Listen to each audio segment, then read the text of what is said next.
កកងជួបអូនព្រោះបានជាក្បូន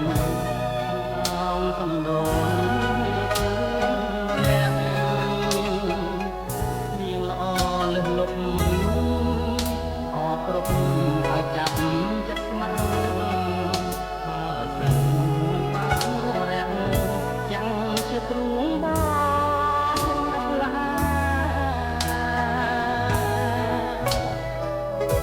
នឹកណាស់ស្រីល្អគុំក្រយ៉ាងណា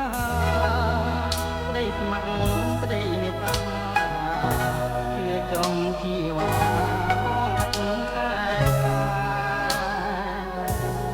ប្រាប្រពន្ធអូននៅល្អលេគេរាល់ពេលអានងារទូព្រួយគ្មានហើយទុកណាយំ